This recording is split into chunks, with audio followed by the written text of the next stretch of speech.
സന്തോഷാണ് കാസർഗോഡ്. ശ്രീ സന്തോഷ്, ഈ സമൂഹത്തിന് ബാധ്യതയായ ക്രിമിനലുകൾ, അത്തരം ക്രിമിനലുകൾക്കും ആരാധകർ, അവരൊക്കെ സൈബർ ഇടങ്ങളിലൊക്കെ അതിനെ ന്യായീകരിച്ചും അവരെ പുകഴ്ത്തിയും മറ്റുമൊക്കെ ഇങ്ങനെ പോസ്റ്റുകൾ ഇട്ടുകൊണ്ടേയിരിക്കുക. പണ്ടും ക്രിമിനലുകൾക്ക് ആരാധകരൊക്കെ ഉണ്ടില്ല എന്ന് ഞാൻ പറയുന്നില്ല, പക്ഷേ അത് വളരെ ചെറിയ ആളുകളായിരുന്നു. അവരാരും പക്ഷേ ഇത് തെറ്റാണെന്ന് അറിയാവുന്നതുകൊണ്ട് പുറത്ത് പറയുകയില്ലായിരുന്നു. ഇപ്പോൾ അങ്ങനെയല്ല, ഇതൊക്കെ വിളിച്ചു പറയുന്ന ഒരു അഭിമാനം പോലെ കാണുന്ന കുറേ ആളുകൾ. ഇത് എനിക്ക് പറയാനുള്ളത്, ഇന്ന് തള്ളിപ്പറയുന്ന ഈ രാഷ്ട്രീയ പാർട്ടികൾ തന്നെയാണ് ഈ ഗുണ്ടകളെയും ക്രിമിനലുകളെല്ലാം സൃഷ്ടിച്ചത്. നമുക്കറിയാം, ആയങ്കീരെ വിഷയം എടുത്താൽ തന്നെ 2011 മുതൽ 19 വരെ പി ജയരാജൻ ജില്ലാ സെക്രട്ടറി ആയിരുന്ന സമയത്ത് സെൽഫ് ഡിഫൻസ് എന്നൊരു ഇതിനു വേണ്ടിയിട്ടാണ് ഇവിടെ കണ്ണൂർ ജില്ലയിൽ മാത്രം ഇങ്ങനെ കുറെ പ്രതിരോധ സേനയെ പോലെ ഇറക്കിയത്. അത് പക്ഷെ കണ്ണൂർ ജില്ലയിൽ നിന്നില്ല, അത് കേരളം മൊത്തം വ്യാപിച്ചു. അതിന്റെ ലാസ്റ്റ് പിണറായി വിജയൻ സർക്കാരിന്റെ കാലത്ത് തന്നെ ഈ കൊലപാതക പരമ്പരകൾ നിന്നപ്പോൾ ഈ കൊട്ടേഷൻ പരിപാടിക്കാരെല്ലാം എന്ത് ചെയ്തു, ഈ സ്വർണം പൊട്ടിക്കലും അങ്ങനത്തെ കേസുകളിലേക്ക് പോയി. അപ്പൊ ഇവര് വളർത്തിയ ഒരു സമൂഹം തന്നെയാണിത്. അപ്പൊ ഇവരിന്ന് അവരെ തള്ളിപ്പറഞ്ഞിട്ട് യാതൊരു കാര്യമില്ല. വളർത്തി വിട്ടതാരാ?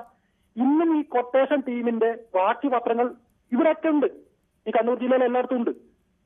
അത് സാറ് ഓർക്കണം. ഇന്ന് ഇവർ തള്ളിപ്പറയുന്നുണ്ടല്ലോ. ഇപ്പൊ ഈ ടി പി ചന്ദ്രശേഖരന്റെ എല്ലാം കൊലക്കേസിന്റെ പ്രതികളെ വീടിന്റെ കുടികൂടലിന്റെ വരെ പോയില്ലേ ഇവർ, ഈ പാർട്ടി നേതാക്കള് ഇല്ലേ? ഇവരിപ്പം സമൂഹത്തിന്റെ മുമ്പിൽ തള്ളിപ്പറയുന്നുണ്ട്, എല്ലാം തള്ളിപ്പറയുന്നുണ്ട്. ഇപ്പൊ മോഹൻദാസിന്റെ വിഷയം വന്നാൽ, മോഹൻദാസിന്റെ വിഷയത്തില് മോഹൻദാസിനെ അറസ്റ്റ് ചെയ്യുമ്പോൾ മുദ്രാവാക്യം വിളിച്ച് പുറത്തു വന്നവരാ BJP-ക്കാർ.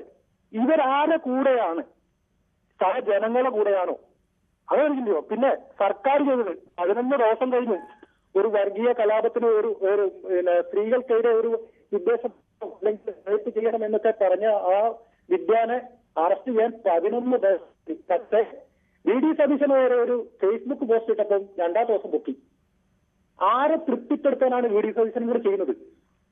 അതും കൂടെ നമ്മൾ ശ്രദ്ധിക്കണ്ടേ? രാഷ്ട്രീയം ഏതും ആയിക്കോട്ടെ, രാഷ്ട്രീയത്തില് ഒരു മന്ത്രി കയറാൻ മാത്രം. ശരി ശ്രീ സന്തോഷ്, താങ്കളുടെ അഭിപ്രായം വ്യക്തമാണ്. ശ്രീ രാജേഷാണ് പാലയിൽ നിന്നും. ശ്രീ രാജേഷ്, ഏറ്റവും ഇപ്പോൾ TG മോഹൻദാസിന്റെ റിമാൻഡ് റിപ്പോർട്ട് നമ്മളിപ്പോൾ ഏറ്റവും പുതിയ വാർത്തയായി നൽകിയതേ ഉള്ളൂ. കൊച്ചുമക്കളുടെ പ്രായമുള്ള പെൺകുട്ടികളെ കുറിച്ചാണ്. അങ്ങനെ ഒരു നല്ലൊരു പരിഷ്കൃത സമൂഹത്തിന് യോജിക്കാൻ പറ്റുന്നതല്ല എന്ന് അദ്ദേഹം പറഞ്ഞത്. അത് ആയങ്കിയുടെ കാര്യത്തിലാണെങ്കിൽ ശരി, ഇതിപ്പോ എല്ലാ പാർട്ടിക്കകത്തും ഇവർക്ക് പിന്തുണ കൊടുക്കും. ഇവര് ഇതിപ്പം അകത്ത് കിടക്കുന്നൊക്കെ നമ്മൾ പറയാന്നല്ലാതെ കുറച്ച് ദിവസം കഴിയുമ്പോൾ ഇവരൊക്കെ പുറത്തിറങ്ങി വരും. നമ്മുടെ നിയമ സംവിധാനമല്ലേ. പക്ഷേ ഈ സമരങ്ങളൊക്കെ ഉണ്ടാകുമ്പോഴും ഈ കുട്ടികളെ കുറിച്ച് ഒന്ന് ശ്രദ്ധിക്കണം. ഞാനിന്ന് മൊത്തം നമ്മുടെ ന്യൂസ് 18 നമ്മുടെ നോർത്ത് ഇന്ത്യൻ ചാനൽ കണ്ടുപിടിക്കുക, ന്യൂസ് 18 ഇന്ത്യ. അവിടെ ജാർഖണ്ഡിൽ ഭയങ്കര പ്രക്ഷോഭമാണ് നടക്കുന്നത്.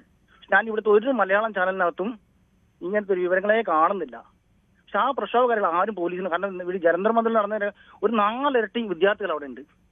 പക്ഷെ ഒരു കല്ലെടുത്തെറിയാവട്ടെ, ഒരു പോലീസിന് തെറി പറയാവട്ടെ. അപ്പം സമരത്തിലൊക്കെ പങ്കെടുക്കുന്ന കുട്ടികൾ ചൂട് സഭ്യമായ ഭാഷ ഉപയോഗിക്കാൻ പറ്റുന്നില്ല. ഞാനൊരു സമരം ഇപ്പൊ കണ്ടുകൊണ്ടിരിക്കുക. അപ്പൊ ന്യൂസ് 18 അങ്ങനത്തെ വാർത്തകൾ കൂടി കൊടുക്കണം എന്ന് എന്റെ അപേക്ഷ. കാരണം ഇവരൊക്കെ ശിക്ഷിക്കപ്പെടേണ്ട ആൾക്കാർ തന്നെയാണ്. പക്ഷെ ആ വാർത്തകളൊക്കെ ഒന്ന് ലൈവായിട്ട് കൊടുക്കുക, അല്ലെങ്കിൽ തിരിച്ചു മറിഞ്ഞ് കൊടുക്കേണ്ട ആവശ്യമൊക്കെ ഉണ്ട്. കാരണം ഒരു വേർതിരിവ് എനിക്ക് കാണാൻ പറ്റുന്നുണ്ട്. കാരണം ഞാനത് ഇന്ന് ഒരു ദേശീയ തലത്തിൽ നടന്ന ഒരു സമരം എന്ന നിലയ്ക്ക് ആ പ്രാധാന്യം ഒരു സംസ്ഥാനത്ത് നടക്കുന്ന സമരത്തിന് അത്രയും പ്രാധാന്യം സ്വാഭാവികമായി കിട്ടില്ല. പക്ഷേ അതിൻ്റെ വാർത്ത നമ്മളും അടക്കമുള്ള ചാനലുകളൊക്കെ കൊടുത്തിട്ടുണ്ട്. ആ വാർത്ത ഈ മറ്റേ സമരത്തിന് അത്ര പ്രാധാന്യം, ഓരോ വാർത്തയുടെ പ്രാധാന്യം അനുസരിച്ചാണല്ലോ. ദേശീയ തലത്തിൽ നടന്ന വലിയ സമരം, അതിന് ആ പ്രാധാന്യം വന്നു. ഇതിന് അത്രത്തോളം പ്രാധാന്യം, അത് സമരം മോശമായിരുന്നല്ല ഞാൻ പറയുന്നത്. സമരത്തിന് ചില സമരങ്ങൾ കൂടുതൽ വാർത്താ പ്രാധാന്യം ലഭിക്കും. അത് ഉന്നയിക്കുന്ന മുദ്രാവാക്യം, അതിൻ്റെ സ്ഥലം, അതെല്ലാം പ്രധാന, പങ്കെടുക്കുന്ന ആളുകൾ ഒക്കെ പ്രധാനമാണ്. ഓക്കെ, ശരി, ഈ വാർത്തയും നമ്മൾ കൊടുക്കുന്നുണ്ട്. ഇനിയും കൂടുതൽ കൊടുക്കാൻ ശ്രദ്ധിക്കാം. ശ്രീ ആനന്ദാണ്, കൊല്ലത്തു നിന്നാണ് വിളിക്കുന്നത്. ശ്രീ ആനന്ദ്, താങ്കൾക്ക് എന്താണ് പറയാനുള്ളത്? ഇവർക്കൊക്കെ ആരാധന പരസ്യമായി പ്രകടിപ്പിക്കുകയും അത് വിദ്യാഭ്യാസമൊക്കെ ഉള്ള ചില പദവികളിലൊക്കെ ഇരിക്കുന്ന ആളുകളടക്കമുണ്ട് ഈ അർജുനായങ്കയെ ന്യായീകരിക്കുകയും അതോടൊപ്പം തന്നെ ഈ TG മോഹൻദാസിനെയൊക്കെ ന്യായീകരിച്ച് ഫേസ്ബുക്കിലും മറ്റ് ഇൻസ്റ്റാഗ്രാമിലും മറ്റ് സോഷ്യൽ മീഡിയ ഹാൻഡിലുകളിലൊക്കെ എഴുതുന്നവരിലും ആരാധകരായി നിൽക്കുന്നവരിലും എന്താണ് താങ്കൾക്ക് തോന്നുന്നത്? Good evening sir. ഞാൻ കണ്ടിട്ട് നമ്മളിപ്പോ ഇപ്പോഴത്തെ